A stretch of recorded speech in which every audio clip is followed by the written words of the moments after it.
तो युद्ध शुरू भी नहीं हुआ, लेकिन पाकिस्तान में युद्ध से पहले ही बंटवारा हो गया है। पाकिस्तान में पहली बार मौलाना, मौलवी, इमाम सब आर्मी के खिलाफ बोल रहे हैं। ये जंग अब किसी भी तरह से टलती हुई नजर नहीं आ रही। पाकिस्तान हिंदुस्तान की जंग में आप में से कितने लोग पाकिस्तान का साथ देंगे? हाथ खड़ा कर। कम ही नजर आ रहे हैं। इसका मतलब है कि काफी समझ पैदा हो चुकी है। सीरियसनेस का लेवल है। तो मौलाना ने कहा ये फौजी दिमाग जंग के दिनों में नहीं चलते, और भी इत्तेहाद की जरूरत होती है, और भी इंतजामात की जरूरत होती है। तो ये अरबों रुपए का जो नुकसान हुआ स्टॉक एक्सचेंज को, जो लोगों के, इन्वेस्टर्स के जो हैं पैसे जो डूबे इस खबर की वजह से, उसका जिम्मेदार कौन है? उनके पैसे कौन लौटाएगा? अगर आप भारत के दोस्तों को आज देखेंगे तो रूस की अगर हम हालत देखेंगे तो रूस तो ऐसा लगता है कि मात्र बैठा ही हुआ है कि भारत का एक इशारा मिले और दनादन हथियार भेजे जाएं, और ना सिर्फ हथियार, हर संभव मदद भेजी जाए। और आज की ही अगर मैं अभी की खबर बताऊं आपको, तो रूस और फ्रांस साथ में मिलकर भारत को जो है वो एक साथ, एक शक्ति मिलकर के भारत को सपोर्ट करने के लिए तैयार है। जबकि इसमें कितना फर्क है। अब यहाँ पर एक तो नेटो का पूरी तरीके से मतलब ही खत्म हो गया। नेटो अब कुछ रहा नहीं यहाँ पर। रूस यहाँ पर, रूस के अलावा फ्रांस यहाँ पर आ रहा, तुर्की उधर जा रहा, तो नेटो का तो यहाँ कोई लेना देना है नहीं। वैसे भी इंडिया के खिलाफ था भी नहीं। बट अमेरिका को अगर हम दूसरी तरफ देखेंगे तो अमेरिका का खुल के कहना है, उसने तो हथियार भेजने चालू कर दिए हैं, सब कुछ करना चालू कर दिया। और सिर्फ अमेरिका ने या डोनाल्ड ट्रंप साहब ने ये कहने की बात नहीं, कहने के तौर पर नहीं कहा था कि हम भारत की मदद करेंगे। वो मीन करते थे इस बात को, वो इस बात को पूरी तरीके से सपोर्ट करते थे। तो उसी का नतीजा आपको आज यहाँ पे नजर आ रहा है। तो युद्ध शुरू भी नहीं हुआ, लेकिन पाकिस्तान में युद्ध से पहले ही बंटवारा हो गया है। पाकिस्तान में पहली बार मौलाना, मौलवी, इमाम सब आर्मी के खिलाफ बोल रहे हैं। मुनीर आर्मी के सामने मौलाना की बटालियन आ चुकी है। पाकिस्तान की लाल मस्जिद ने मुनीर के खिलाफ फतवा जारी कर दिया। अगर पाकिस्तान हिंदुस्तान की जंग में आप में से कितने लोग पाकिस्तान का साथ देंगे? हाथ खड़ा कर। कम ही नजर आ रहे हैं। इसका मतलब है कि काफी समझ पैदा हो चुकी है। जो फौज है, आप साबित करें ना, जो आपको अय्याशियां कराई गई हैं। अब मौका है, मुसलमानों की जान पे बन गया है, आप लड़ें। मुनीर आर्मी का सच मौलाना चिल्ला चिल्ला कर बताने लगे।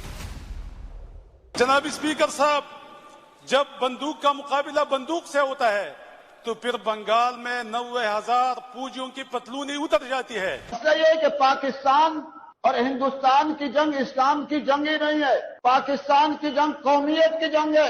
आज पाकिस्तान में जो कुफरिया निजाम है, जो जालिमाना निजाम है, वो हिंदुस्तान से ज्यादा बढ़कर, हिंदुस्तान में इतना जुल्म नहीं है जितना पाकिस्तान में जुल्म है। कि लाल मस्जिद जैसा अलमनाक सानहा हिंदुस्तान में हुआ, पूरे खैबर पख्तूनख्वा में जो मजालिम हो रहे हैं वो वहां हुए कि उनके अपने जेट तैयारों ने अपने ही मुल्क के रहने वालों पर ऐसी बमबारियां की हुई। क्या हिंदुस्तान के अंदर इससे लोग लापता पाए जाते हैं? खास तौर पे पिछले चंद घंटों में जो डेवलपमेंट्स हुई हैं, जो आलमी महाज से खबरें आई हैं, उसके बाद आप नहीं कह सकते कि ये जंग टलने जा रही है। भारत हमला करने जा रहा है, 100% हमला करने जा रहा है। और इसकी तस्दीक पाकिस्तानी वज़ीर दिफा ख्वाजा आसिफ ने भी कर दी है। उनकी जानिब से अभी ये ऐलान किया गया है कि भारत LOC पर किसी भी जगह पर हमला कर सकता है, कि वो इंडियन ओशन के अंदर पाकिस्तानी नेवी की मुसलसल निगरानी कर रही है और फजाई निगरानी भी जारी है। मोदी फजाइया के चीफ के साथ मुलाकात कर चुका है। मोदी अजीत डोवाल के साथ मुलाकात कर चुका है। और जो सबसे बड़ी बात है, मोदी राहुल गांधी के साथ भी मुलाकात कर चुका है। वो है मोदी का और राहुल गांधी का टोटल, दोनों पार्टियां, दोनों लोग 360 टोटली चेंज। राहुल गांधी अच्छा खासा पढ़ा लिखा, लिबरल, सेकुलर इंसान। ये कौमियत की जंग है और इस जंग में पाकिस्तान का समर्थन ना करें। अब लाल मस्जिद के फरमान से इस्लामाबाद ही नहीं, सिर्फ रावलपिंडी ही नहीं, बल्कि पूरे पाकिस्तान में खलबली मच गई है, क्योंकि पाकिस्तानी निजाम और पाकिस्तानी जनरल के खिलाफ इस बार फतवा पाकिस्तान की लाल मस्जिद से आया है। पाकिस्तान में लाल मस्जिद से फतवा आना बहुत बड़ी बात है, क्योंकि पाकिस्तान की लाल मस्जिद कोई आम मस्जिद नहीं है। पाकिस्तान के संविधान से पहले, पाकिस्तान की कोर्ट और कानून से पहले, पाकिस्तान की सेना से और जनरल से पहले ये सब लाल मस्जिद की बात सुनते हैं। लाल मस्जिद पाकिस्तान की सारी मस्जिदों और सारे मदरसों से ऊपर मानी जाती है। लाल मस्जिद जो कहती है पाकिस्तान में उसको मजहब माना जाता है। लाल मस्जिद से जो फतवा आता है वो पाकिस्तान में पत्थर की लकीर बन जाता है। इसी एक लाल मस्जिद की वजह से अफगानिस्तान में रूस को जंग हारना पड़ा था। अक्सर मुसलमान ममालिक का यही हाल है, नेकी और तकवा के कामों में ताउन होगा, फला तावनु अल इस्म वल उद्वान, गुनाह के और जुल्म के कामों में ताउन। पाकिस्तान की लाल मस्जिद से इस्लामाबाद में सरकार बनती और बिगड़ती है। लाल मस्जिद परवेज मुशर्रफ के खिलाफ गया तो मुशर्रफ को गद्दी छोड़नी पड़ी और अब बारी पाकिस्तानी जनरल आसिम मुनीर की है। पाकिस्तान में करीब 40,000 मदरसे हैं। इन मदरसों में हजारों लाखों स्टूडेंट हैं। ये सब मदरसे लाल मस्जिद के अंडर में आते हैं। लेकिन मोदी ने बुलाया राहुल गांधी को और राहुल गांधी फिर मोदी से मिला। यहां पे क्या है, इमरान खान को नहीं बुलाना, ऑल पार्टी कॉन्फ्रेंस नहीं करनी। वो रात को DGISPR ने ब्रीफिंग दे ली, जिसकी आज मौलाना फजल रहमान ने धज्जियां उड़ा दी। मौलाना फजल रहमान ने कहा कोई ये सीरियस कोई बैठक नहीं थी, हमें तो बुलाया भी नहीं गया। अगर सीरियसनेस का लेवल है तो मौलाना ने कहा ये फौजी दिमाग जंग के दिनों में नहीं चलते, और भी इत्तेहाद की जरूरत होती है, और भी इंतजामात की जरूरत होती है।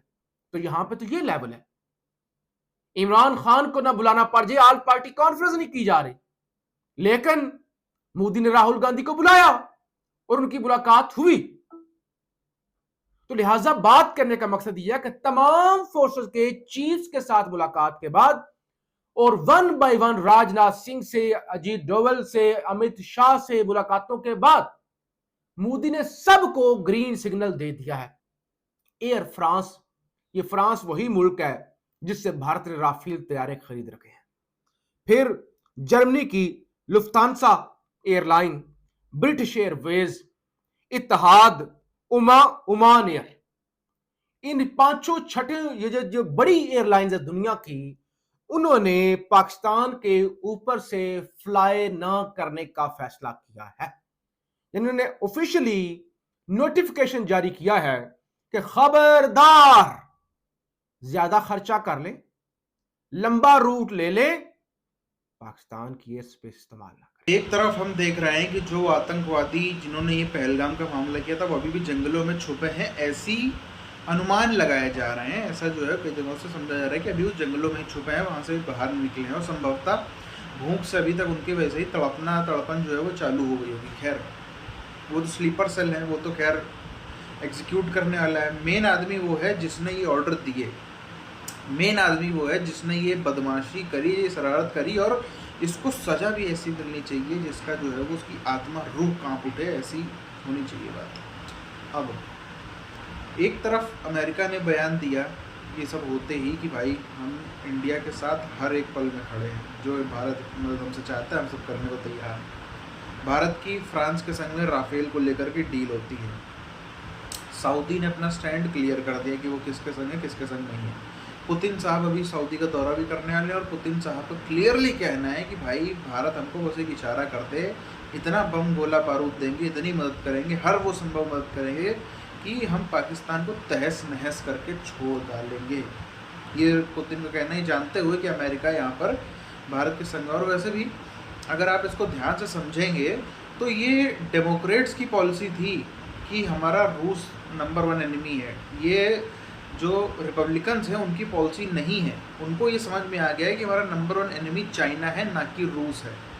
तो वो हालत आज नहीं है जो आज से 6 महीने पहले डेमोक्रेटिक के टाइम पर हुआ करते थे, डेमोक्रेट्स के टाइम पर हुआ करते थे रूस और अमेरिका के, उससे हालत बेहतर हुआ। ट्रम्प साहब तो वैसे भी कहते रहते हैं, 50 बार उन्होंने कहा है, पुतिन ने कहा you are a genius, Putin ने कहा you are a smart guy, तो एक है वो। अब यहाँ पर एक नए तरह के सियासी समीकरण हमको देखने को मिलने वाले हैं, जहाँ पर पहली बार खुल के चाइना बनाम अमेरिका के 2 धड़े बढ़ जाएंगे, जिसमें ऑब्वियसली अमेरिका भारत के साइड ही आएगा।